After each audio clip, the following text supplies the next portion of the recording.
ഒരു സാഹചര്യത്തെ പറ്റിയാണ് ഞാൻ സൂചിപ്പിച്ചത്. ആ സൂചിപ്പിച്ചതിനെയാണ് വളച്ചൊടിച്ച് കാര്യങ്ങൾ അവതരിപ്പിക്കുന്നത്. RSSുമായി CPIM ഇന്നേ വരെ ഒരു രാഷ്ട്രീയ കൂട്ടുകെട്ടും ഉണ്ടാക്കിയിട്ടില്ല. ഇന്നലെയുമില്ല, ഇന്നുമില്ല, ഇനി നാളെയും ഉണ്ടാവില്ല. ഇത് അസന്നിഗ്ധമായിട്ട് ഇതിനു മുമ്പ് തന്നെ എത്രയോ പ്രാവശ്യം വിശദീകരിച്ചതാണ്. അടിയന്തരാവസ്ഥയുടെ ഈ പ്രത്യേക പശ്ചാത്തലത്തെ അഭിമുഖീകരിക്കാൻ വിവിധ രാഷ്ട്രീയ ധാരകൾ ചേർന്ന് മുമ്പോട്ടേക്ക് പോയപ്പോൾ അന്ന് രൂപീകരിക്കപ്പെട്ട ജനതാ പാർട്ടി യഥാർത്ഥത്തിൽ പിന്നീട് ആ ജനതാ പാർട്ടിക്കകത്ത് തന്നെ ഉയർന്നു വന്ന ഏറ്റവും പ്രധാനപ്പെട്ട പ്രശ്നം എന്തായിരുന്നു? അതിൽ 2 മെമ്പർഷിപ്പ് ഉൾപ്പെടെയുള്ള പ്രശ്നമാണ് വന്നത്. അതിന്റെ ഭാഗമായിട്ടാണ് VP സിംഗിന്റെ മന്ത്രിസഭയെ തന്നെ അട്ടിമറിക്കുന്നതിന് വേണ്ടി BJPയും അതുപോലെ തന്നെ കോൺഗ്രസും ചേർന്ന് പിന്നീട് നിലപാട് സ്വീകരിച്ചത് എന്ന് എല്ലാവർക്കും അറിയാം.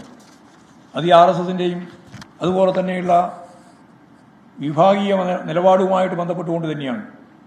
അതിനെതിരായ ജനാധിപത്യ സംവിധാനമാണ് യഥാർത്ഥത്തിൽ VP സിംഗ് കൈകാര്യം ചെയ്തത്.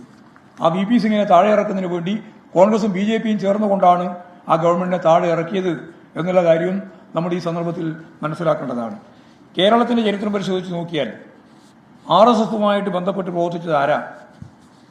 ഞങ്ങൾ ഒരു ഘട്ടത്തിലും രാഷ്ട്രീയ മുന്നണി എന്ന രീതിയിൽ RSSുമായിട്ട് ചേർന്നിട്ടേയില്ല. എന്നാൽ കോൺഗ്രസ് വിമോചന സമരത്തിന്റെ ഘട്ടത്തിലാണ് ആദ്യമായിട്ട് RSSുമായി സഹകരിക്കുന്നത്. വിമോചന സമരത്തിലാണ് അവർ കാര്യമായിട്ട് ഇറങ്ങുന്നത്. അപ്പോൾ അതിൻ്റെ തുടർച്ചയായിട്ടാണ് യഥാർത്ഥത്തിൽ ഇവിടെ രാഷ്ട്രീയ തെരഞ്ഞെടുപ്പിലേക്ക് അവർ മത്സരിക്കാൻ തയ്യാറായിട്ട് വരുന്നത്. അപ്പോൾ RSS യഥാർത്ഥത്തിൽ കേരളത്തിലെ UDFുമായിട്ടാണ് പിന്നീട് മത്സരിച്ചത്. അവർ ചെയ്യുന്നതുകൊണ്ടാണ് യോജിച്ച് മത്സരിച്ചത്. മതനിരപേക്ഷ ഉള്ളടക്കം കൃത്യമായിട്ട് കൈകാര്യം ചെയ്യുന്നതിൽ ഒരു തരത്തിലുള്ള വിട്ടുവീഴ്ചയും ഞങ്ങൾ വരുത്തിയിട്ടില്ല. കാരണം RSS ഉൾപ്പെടെയുള്ള വിഭാഗത്തോട് നിങ്ങളുടെ നിലപാടെന്താണ് എന്ന് ജനതാ പാർട്ടിയുടെ ഭാഗമായിട്ട് നിന്ന സന്ദർഭത്തിൽ സഹകരിച്ച പാർട്ടിയുടെ അഖിലേന്ത്യാ നേതൃത്വം എന്ന രീതിയിൽ സഖാ VMS അന്ന് തലശ്ശേരി ഉൾപ്പെടെയുള്ള 4 ഉപതെരഞ്ഞെടുപ്പിൽ നടന്ന തെരഞ്ഞെടുപ്പിൽ വ്യക്തമായൊരു ചോദ്യം ഉന്നയിക്കപ്പെട്ടു. ആ ചോദ്യം ഇങ്ങനെയാണ്: നിങ്ങളുടെ നിലപാട് RSS ഉൾപ്പെടെയുള്ള അന്ന് ജനതയോടുള്ള നിലപാടെന്താണ്?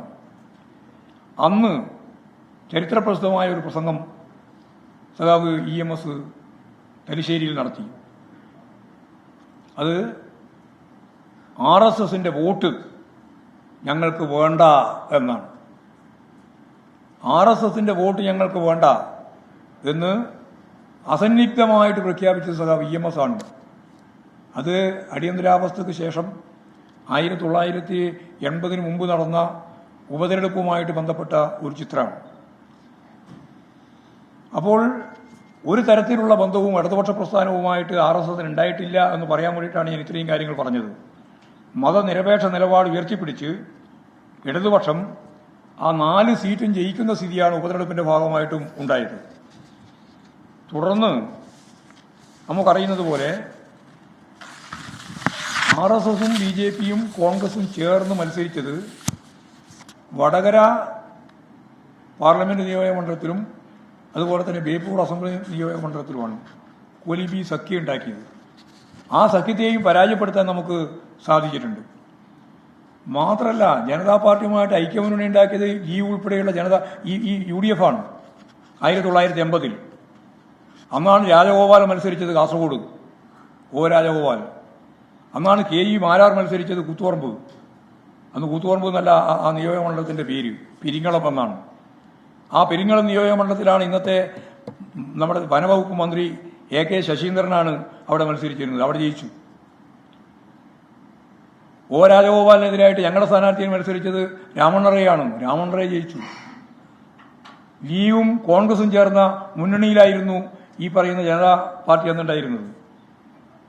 ഇതെല്ലാം മറച്ചു വെച്ചിട്ട് ഇടതുപക്ഷ ജനാധിപത്യ മുന്നണിയെ അതിശക്തിയായ മുന്നേറ്റം വർഗീയതക്കെതിരായിട്ട് നടത്തിക്കൊണ്ടിരിക്കുന്ന നിലമ്പൂരിൽ ഞാനെന്തോ പറഞ്ഞിരിക്കുന്നുവെന്ന് പച്ച കള്ളം അടിച്ചു വിടുന്ന നിലയാണ് സ്വീകരിച്ചിട്ടുള്ളത്.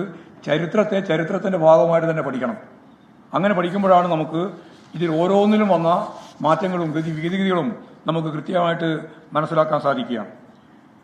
ഒരു ഘട്ടത്തിലും CPIM RSSുമായി ഒരു രാഷ്ട്രീയ കൂട്ടുകെട്ടും ഉണ്ടാക്കിയിട്ടില്ല എന്ന കാര്യം ഞാൻ ഉറപ്പിച്ച് പറയുകയാണ്.